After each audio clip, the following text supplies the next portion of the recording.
Hello everyone, welcome to Dr. Medica with another case. Imagine you are in labor room and a pregnant woman is brought after a generalized tonic-clonic seizure. What is your diagnosis? Your first thought should be eclampsia and treat it as eclampsia until proven otherwise. And the drug of choice for it is the magnesium sulfate. Why the magnesium sulfate is important? And it is preferred over diazepam and phenytoin because it stops seizures, it prevents the recurrence of seizures, and it decreases the maternal mortality. The first step in the management of the patient with the eclampsia is the stabilization via the ABC approach. Maintain an airway, give oxygen, maintain IV access, put the patient in the left lateral position and pass the Foley's catheter to monitor the urine output. The second step in the management is the magnesium sulfate. The magnesium sulfate is commonly given via the two regimes. One is the Preeclampsia regime and the another is the Zospan. In Preeclampsia regime, the loading dose is 14 grams, which is given as 4 gram IV slowly and followed by the 10 gram IM, 5 gram in each buttocks. And it is followed by the maintenance dose of 5 gram IM every 4 hourly.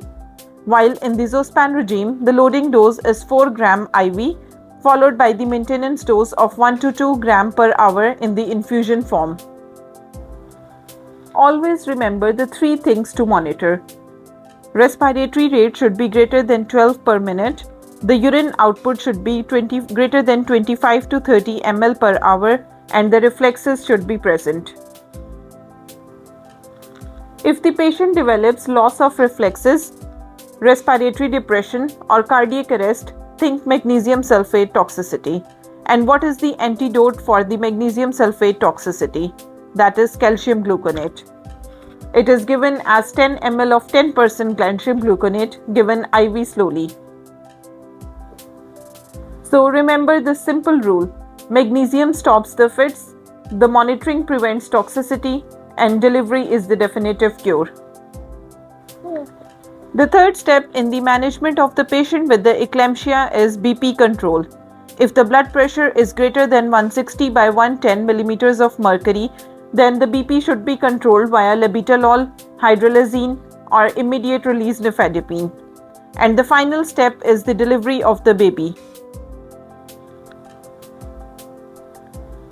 So remember the simple rule: magnesium stops the fits, monitoring prevents toxicity, and delivery is the definitive treatment. Follow Dr. Medica for more high-yield 2 minutes medical lessons. Thank you.